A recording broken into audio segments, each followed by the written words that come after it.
Cantonment ఏరియాలో mortgage విధానాన్ని రద్దు చేయాలన్నారు బీఆర్ఎస్ నేత మన్నె క్రిషాంక్.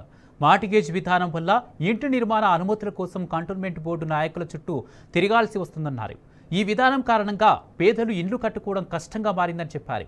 జీహెచ్ఎంసీలో ఒకలా కంటోన్మెంట్లో మరోలా మార్టిగేజ్ విధానం ఉండటం సరికాదన్నారు. బీఆర్ఎస్ ప్రభుత్వం టీఎస్బీ పాస్ విధానం తీసుకొచ్చిందన్న క్రిషాంక్ ఆన్లైన్ ద్వారా అనుమతులు వచ్చేవని గుర్తు చేశారు. కానీ ఇప్పుడు కంటోన్మెంట్లో పరిస్థితులు భిన్నంగా ఉన్నాయన్నారు. ప్రజలు ఇవాళ సబ్ రిజిస్ట్రార్ల ఆఫీసులు చుట్టూ తిరగాలి, దాన్ని రిజిస్ట్రేషన్లు చేపియాలి, మళ్ళా తర్వాత రాజకీయ నాయకులు చుట్టూ తిరగాలి.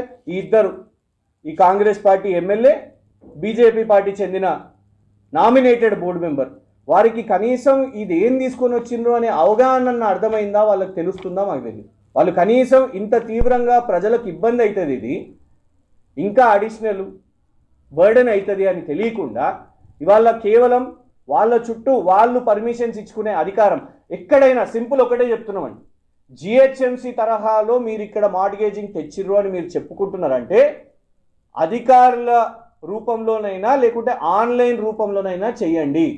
రాజకీయ ప్రమేయం లేకుండా సామాన్య ప్రజలు ఇల్లు నిర్మాణం చేసుకునేటట్టు చేయండి. కానీ రాజకీయ ప్రమేయం ఉంటే ఖచ్చితంగా అవినీతిమయం అనే ఆరోపణ వస్తుంది.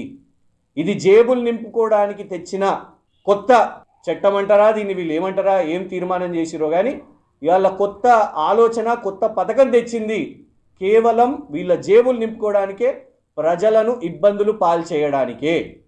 కంటోన్మెంట్ ప్రజలు ఇవాళ ఈ మార్టిగేజ్ దాంట్లో, ఈ క్లాజ్లో వాళ్ళు 100 గజాలు కట్టుకున్నా కూడా ఇవాళ వాళ్ళు 10% ఇచ్చుకోవాలి. కష్టపడి రూపాయి జమ చేసుకొని వాళ్ళు ఇల్లు కట్టుకుంటే అందులో 10% ఇవ్వాలంట. ఆ ఇవ్వడానికి కూడా అది అప్రూవల్ కావాలంటే మళ్ళీ బోర్డు మెంబర్ చుట్టూ తిరగాలనంట. లేదు నిజంగానే దమ్ముంటే ఈ బోర్డు రిజల్యూషన్ అనే క్లాజే ఎత్తేసేయండి. పొలిటీషియన్స్, రాజకీయ నాయకులు ఇళ్ళ పర్మిషన్లు ఇచ్చే ఈ దందాన్ని బంద్ చేయండి. అధికారుల రూపమో లేకుంటే ఆన్లైన్ రూపమో చేయండి.